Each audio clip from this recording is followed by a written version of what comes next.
In today's video, we're going to cover medical care while living in Punta Cana, including insurance, doctors and hospitals, and what the care is truly like. Let's dive in. At the start of year 2 of our stay in Punta Cana, we actually went out and bought insurance. There are really two options. There's Universal or there's Humano. We chose Humano and we chose the Max plan. There it is right there. For a family of 4, this cost us $880 per quarter. If you amortize that over a year, it's about $293 a month US dollars. This coverage also includes emergency airlift service either to Santo Domingo, the capital city, or all the way up to Miami in the US. That will be in the case of an extreme emergency. What is that exactly and who defines it?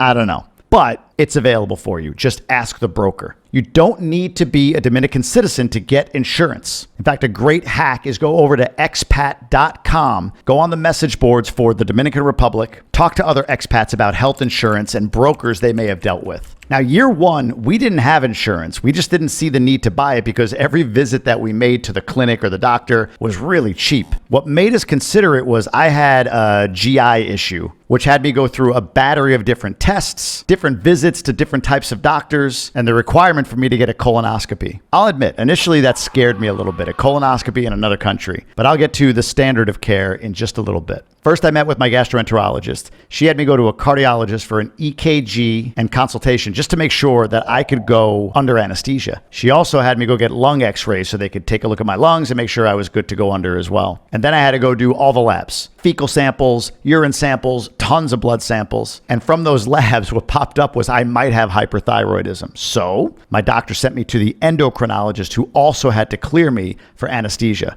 The endocrinologist sent me to a lab across the street. Just to paint the picture here, I live in Punta Cana, Dominican Republic. Many consider it like the third world. And I literally had to go from the lab inside of my clinic across the street to yet another modern lab. Some may not have expected that that's available. But anyway, she wanted me to be sure that the first lab's results weren't a false positive. And thankfully, at the second lab, it showed that I did not have hyperthyroidism, and she signed off on my ability to go under anesthesia. Then, on a Saturday, she brought me in, my gastroenterologist, and I had my colonoscopy. I was put under anesthesia. In fact, I remember the anesthesiologist, who was a younger girl from the capital. Right before I went out, I remember her going, bye-bye.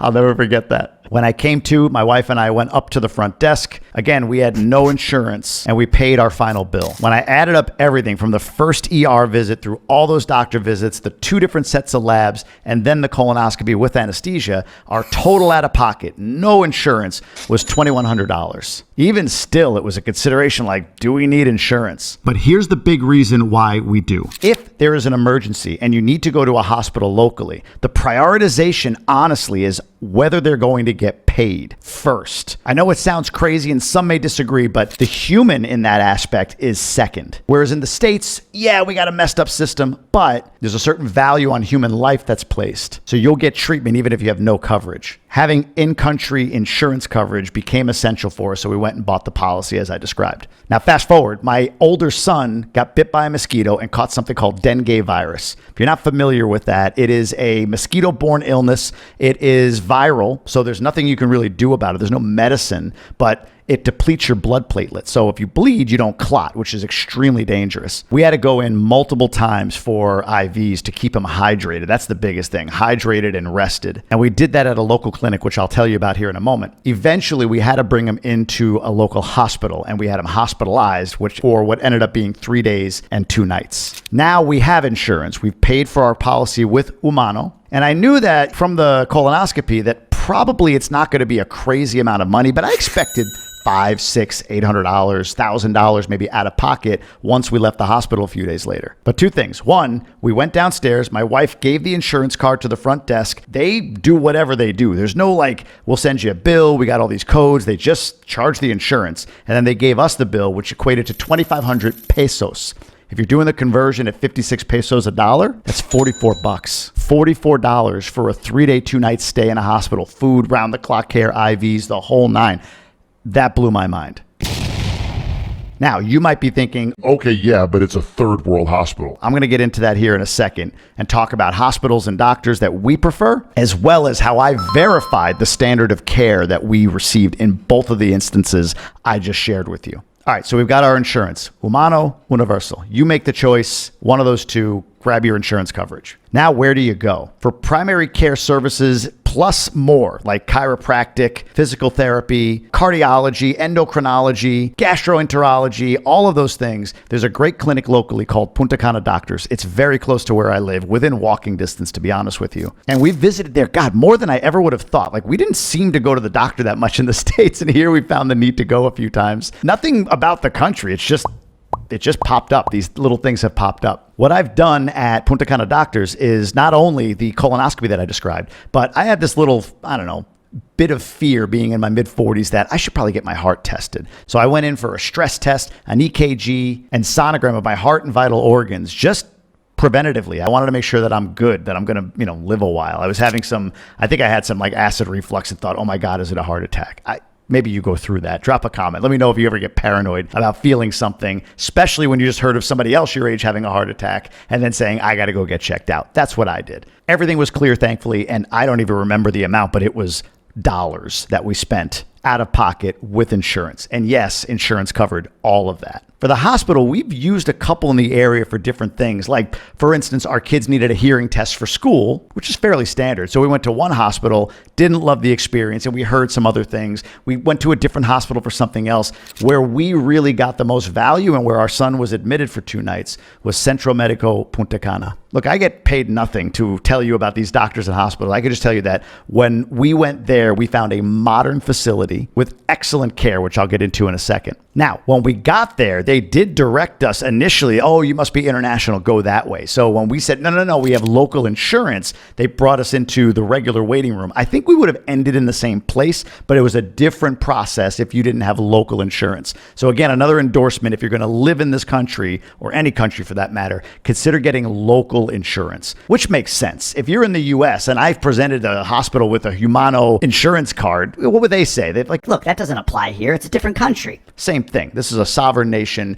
Respect it with the local insurance. That's what we've learned. But that's how we've done it. So if we have anything that we need day to day, it's Punta Cana Doctors. And if we have emergency care that we need, we'll go to Centro Medico. There are bigger hospitals in the capital city of Santo Domingo and Santiago. We could airlift to them if needed in an emergency. But locally, there's really, really good care in those two places. So let's talk about the standard of care. How do I know? I'm not a doctor, so maybe I'm talking out my ass, right? Well, let me go back to my colonoscopy. I have a friend in a networking community of entrepreneurs that I belong to that's also a GI doctor in the US. When I got the report for my colonoscopy, I literally took it, copied it, pasted it into Google Translate, and texted it to him. You should see the length of it. He and I had talked about my symptoms, my concerns, and all of that. I even had the photos of the colonoscopy that I was able to send to him as well. He looked at the pictures. He looked over the write-up. He couldn't diagnose me. He's not my doctor, but he said, Hey man, look, this all looks legit.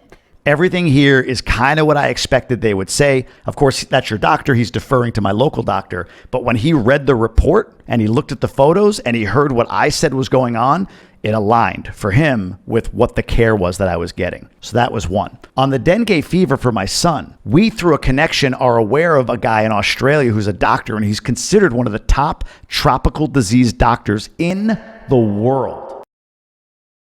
Our friend's son also got dengue fever. His son actually had a worse situation than our son. But our friend was able to send all of the care given to his son and who that doctor was to this Australian expert who again looked over it and said, that doctor's doing everything right in the Dominican Republic. What's cool about that is my friend, when my son had dengue, then referred that same doctor here in Punta Cana to me. So our son was being cared for by the same doctor as my friend's son, who had been, let's say, validated by a doctor in Australia who's an expert here. Why does all that matter? It's not because I doubt the abilities of the doctors in the Dominican Republic or anywhere else for that matter. But I'll admit, I'm an American. I've grown up with a bias. So coming to another country, one that people call the third world, which I completely disagree that it is. I think this is a developing nation. Yeah, it's a little scary to think like, God, are these doctors good? Do they know what my son's health is? My health? I mean, I'm going to have a colonoscopy. They're going to put me out. Am I going to be okay? There's more horror stories told and people get in your ears. So I'll admit I had these fears